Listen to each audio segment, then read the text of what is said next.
Hey everybody, this is All for His Glory Alone, also known as the Dog Preacher.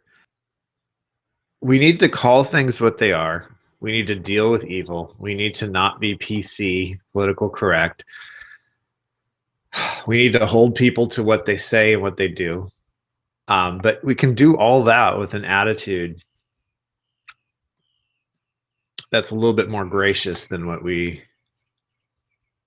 the natural part of us wants to do. And I'm guilty of this. I know it.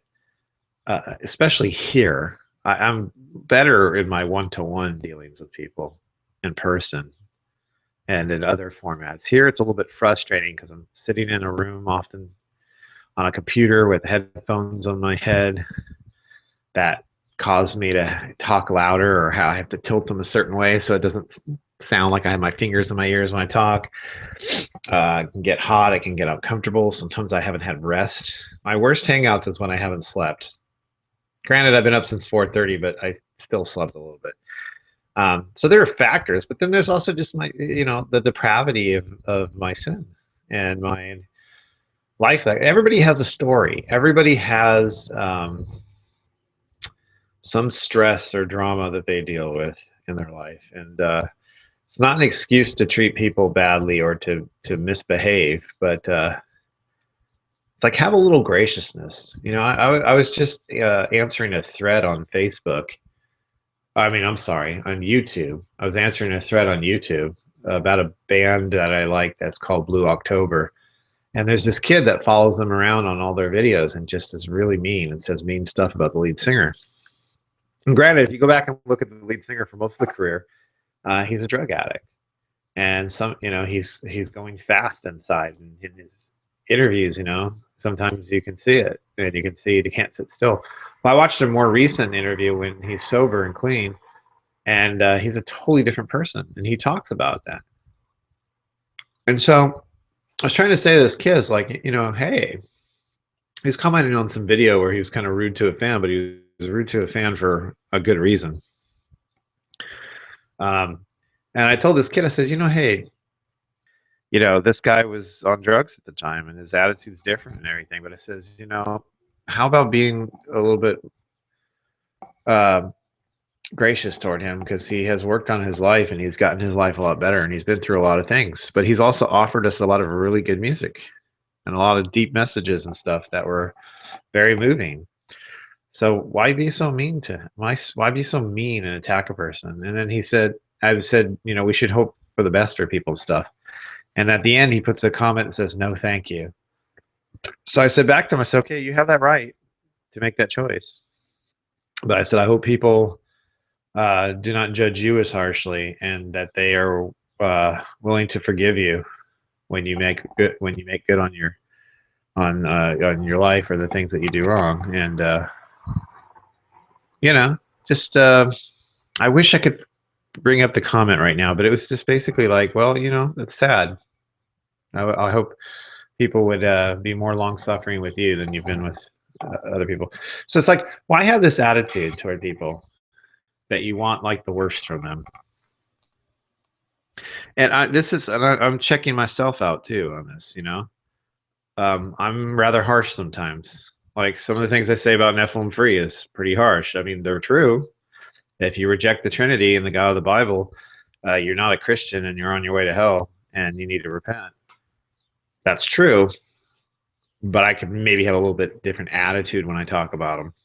So, anywho, Josiah's here, so this is going to either be interesting uh, or annoying, because we both live in crazy homes. My folks are asleep. I don't know about his. All right, I don't know what you. I'm sorry because I'm in a there's music in the background, so I had to Okay. do a few things. I had to throw out my food and stuff, and my sister was talking. So what were you talking about? We were talking about your rampant homosexuality. Okay, yeah, I don't think I have that anymore. But what was I gonna say? I was watching your video with that atheist dude, and you were talking about you guys mentioned Seitan Bergengate and his apologetics, which when people think of the precept, they think of Seitan. And you said, you don't think he's the best at it. You think Jeff Durbin? Were you referring to Jeff Durbin? Probably. Yeah, he's the beard guy, brown beard. Right. Yeah, I think Eric Cohen is the best out of all of them.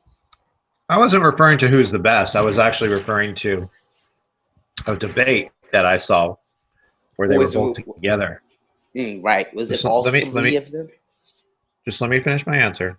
I was referring to a debate that I saw. I just didn't reference that debate. I didn't give the name of it, but a debate I saw where I thought I like Jeff Durbin's approach a little bit better in that particular debate. But at the same Mm. time, I made it clear that I understand why uh, Cy does what he does with the people he does it with. There's a reason. Right. And I really liked how in the video you weren't letting them get away with the categorical errors or, well, okay, so if I write a book right now and say it's true because it's true. And a lot of atheists, like you had mentioned, they don't understand how the Bible, because a lot of atheists, they'll come out their mouths and say, "Do you know who wrote the Bible?" And then you have to correct them. So there's several people over a large, over vast time periods wrote the Bible. So, and Yeah. I didn't know when you mentioned that the Bible literally just means, library. But when they think Bible, they just think it's a Hmm. book written by one man, you know.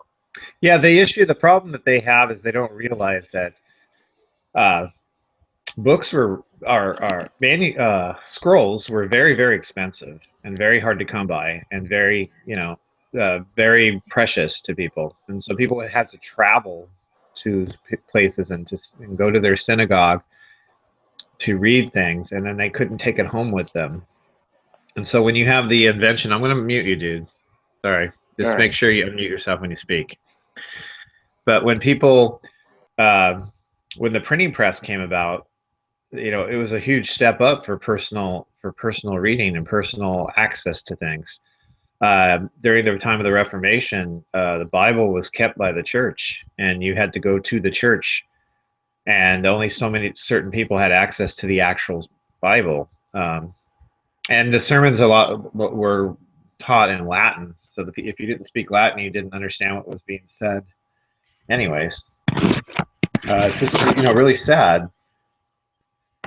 So what I was going to say is, what people don't understand is that the Bible is a compilation of different works by different people, uh, with a similar central theme, which is the revelation of God, the activity of God, the people of God, all pointing toward the coming of Messiah.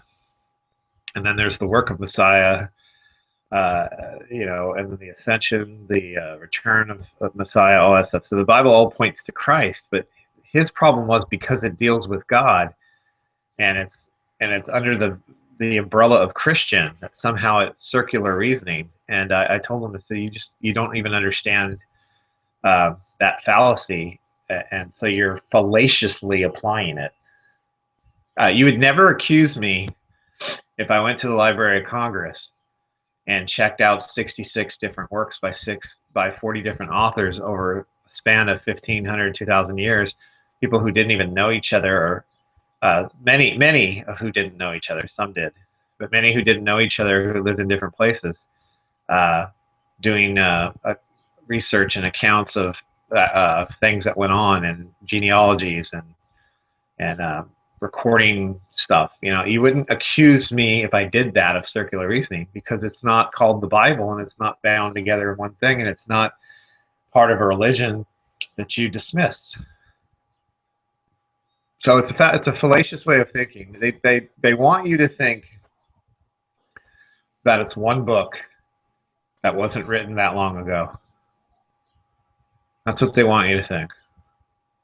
Right, and I like how you address that. Because when I talk to kids at school, they'll say the Bible written by people, and this is why this was happening in Genesis because none of it makes sense, and this and that. And while I was Yeah. watching the You know video, what you the best educated me. response is? You know what the best response to the Bible was written by people that God has given me, and I've used it out on the street in evangelism and everything. Oh, by the way, does my voice sound okay? Because I'm not holding the mic as usual. It's down on the computer. Can you hear me clearly? Yeah, it's clear. It doesn't sound cloudy or far away. Nope. Okay. Well, I use this response when I went out to Santa Monica, and I use it today. When people say, "Well, the Bible was written by men," And I say, as opposed to those books that are written by chimpanzees, every book's written by a human person. Right. So So that's a fallacious argument. My math book was written by a human. Does that instantly mean that it's wrong or inaccurate? No. right. And it's time an hour into that dialogue and the conversation that you guys are having, and I think it's really interesting how you respond to some of these things that they throw out, and it looks like you're always ready to give a defense. So it's pretty cool. But before we get too lost on this subject, we can come back to it. Did you hear anything Well, I said before you came into the room about attitude of gratitude? no, saw the invitation, so I Okay. joined. So you don't think it's possible to be said at all? Oh, God chose me to be saved, didn't choose you, and that's why you don't think they can brag like that. Even that sounds childish, like a second grader would argue or would say. But It's possible for a person to do that, but it's only possible because they don't understand what it is that the Bible teaches, and they don't, and their heart is not right. It's not the teaching or the doctrine that promotes that. It's a pride in the heart, not pride in the doctrine. The doctrine of free will theism, that's a prideful doctrine. You know, God must give me my free will. My free will. He can't do this. He can't force me to do that.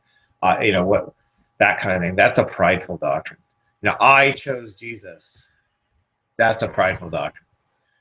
God looked into the future and saw my heart and knew that I would pick him, and that's why he loved me. And the Bible says, what have we first given to God that he should repay? Nothing.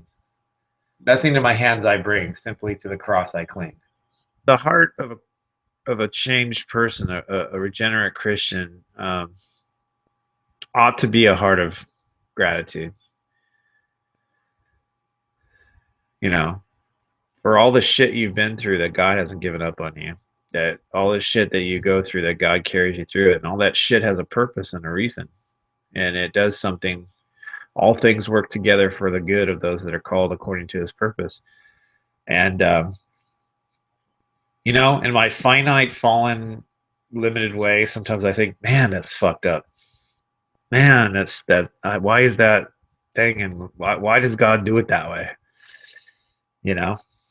But I'm instantly corrected by the mindset and heart that God has given me a few years back, which was God is always right, and if there is goodness and perfectness and graciousness and stuff, He is the pure version of that, the untainted by sin version of that. And to be His child and know that He has my interest in His interests, my well-being in His interest.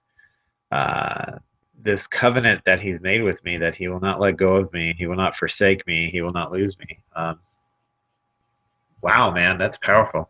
Why God? Why God? I remind myself that he's there. He doesn't leave, and he sees me through it. There's a purpose. There's a design, and where would I go? Um, where would I go other than to him? You know, who in this world would be unconditional? The other side mocks that unconditional election thing. Man, the deepness of that, the the meaning of that, man. That God has made a choice to love you and to elect you and ordain that your salvation, and to make that salvation real, and to keep you, and to bless you and to glorify you and to have you spend eternity with him. And there wasn't anything that like paid him off to do it. There wasn't anything kind of like, about you that somehow caused him to like, you know, show you. He made a conscious choice to love you even when you were unlovable. And I don't know, man. Kind of blows me away. Kind of blows me away. I wish people were blown away by that. I wish people were blown away by the fact that uh, God's love is the only unconditional love there is. The only unconditional love.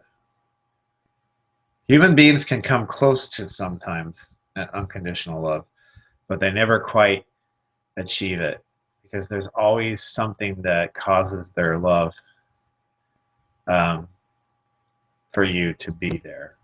And it's something about you, something in you. But that's not the case with God. God chose to love you when you were unlovable. God chose to give you a heart of love when your heart was cold and dead. Um, and then then He is faithful. He doesn't divorce you. He doesn't abandon you. He doesn't betray you. He doesn't, trade you in for a newer model, as we human beings do. Um, there are some people in my life that really love me, and there's some people in my life I really love, but there's nobody that's unconditional other than God.